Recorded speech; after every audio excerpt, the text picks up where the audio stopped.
Hello viewers, எல்லாரும் நல்லா இருக்கீங்களா? இது சென்னையோட புகழ்பெற்ற மயிலாப்பூர் திருத்தலம். இது இன்னைக்கு இங்கே வந்து தெப்ப உற்சவம் நடந்தது. பார்க்க ரொம்ப நல்லா இருந்தது. இந்த கோயிலோட வரலாறு நம்ம பார்ப்போம். இங்கே வந்து உமையம்மையார் வந்து மயிலூர் கொண்டு கபாலீஸ்வரரை பூஜித்த தலம். முருகப்பெருமான் வந்து மயிலைநாதனை வழிபட்டு சக்திவேல் பெற்ற தலம். நான்முகன் வந்து பிரம்மா வந்து பூஜை புரிந்து தனது பாவத்தை போக்கிக் கொண்ட தலம். நான்மறைகள் பூஜித்ததால் வேதபுரி என்றும் பெயர் பெற்றது இத்தலம். சுக்கிரன் பூஜித்ததால் சுக்கிரபுரி என்றும் பெயர் பெற்றது இத்தலம். ராமபிரான் நேசித்து தங்கியிருந்து பூஜித்து திருவிழா நடத்திய நற்றலம். திருஞான சம்பந்த பெருமான் எலும்பை பூம்பாவையாக்கிய புகழ்த்தலம். 63 நாயன்மார்களில் ஒருவராகிய வாயிலார் நாயனார் தோன்றி வழுத்திய தலம். 12 ஆழ்வார்களில் 3ஆவராகிய பேயாழ்வார் பிறப்பெடுத்த பெருமை தலம். ஆளுடை பிள்ளை ஆளுடை அடிகள் தேவாரம் பெற்ற தெய்வத்தலம். சீர்த்தமிகு சிங்காரவேலன் கீர்த்திமிகு திருப்புகழை பெற்ற தலம் என்று பல பெருமைகளை கொண்டது இத்தலம்.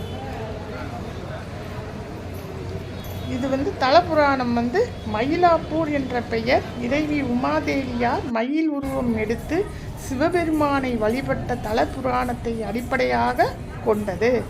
திருக்கோயில் வந்து சன்னதியில் உள்ள தல விருட்சத்தின் அடியில் இத்தல புராண காட்சி கல்லில் செதுக்கப்பட்டுள்ளதை இன்றும் நாம் காண முடியும். உமையவள் சிவபெருமானிடம் 5 எழுத்தின் பெருமை தனையும் திருநீற்றின் மகிமை தனையும் விளக்கிட வேண்டியதை அடுத்து சிவபெருமான் அவ்விளக்கந்தனை நல்கிட அது போன்று மயிலொன்று தோழி விதித்தாட தேவியார் தமது கவனத்தை செலுத்தினார். அதனால் கோபமுற்ற சிவபெருமான், நீ பூதளத்தில் மயில் உரு எடுப்பாய் என்று சாபமிடுத்தார். சாபம் நீங்க தொண்டை நாட்டிற்கு சென்று தவம் செய் என கூறினார். திருக்கோயிலில் உள்ள புன்னை மரத்தடியில் உமையம்மையார் மயிலுரு கொண்டு சிவலிங்கத்தை வணங்கினார். சாப விமோச்சனம் பெற்றார். அதனால் இத்தலம் மயிலாப்பூர் என்று அழைக்கப்பெற்றது. இங்கு வந்து பங்குனி உற்சவம் விழா சிறப்பாக நடைபெறும்.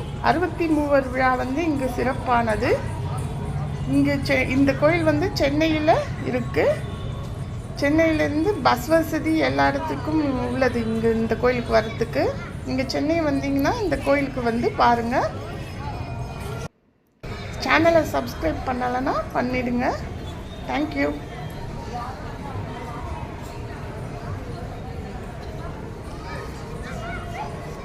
இங்கே தெப்பம் நடந்தது. இன்னைக்கு பார்க்கவே ரொம்ப அழகாக இருந்தது.